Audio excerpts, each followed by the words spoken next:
বিশ্বাস করবেন, আমি আমার লাইফে অনেক কষ্ট পেয়েছি, অনেক দুঃখ পেয়েছি। কিন্তু বাবার অনুপস্থিতির দুঃখটা, কষ্টটা ভোলার মতো না। আমি প্রতিটা মুহূর্ত, প্রতিটা সেকেন্ডে বাবার অনুপস্থিতিটাকে আমি মেনে নিতে পারতাছি না। এই আমার মনে হয় আমার বাবা জব করতে গেছে। এখন বেলা তো, তাই বাবা জবে গেছে।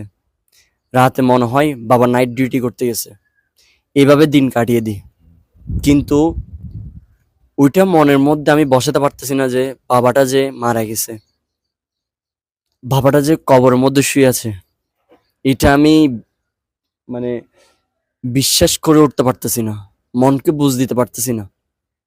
মন অনেক বড় জিনিস ভাই। যদি মনকে যদি বুঝ দিতে না পারি, সেই ব্যক্তিটা মানুষ থেকে, একটা সুস্থ মানুষ থেকে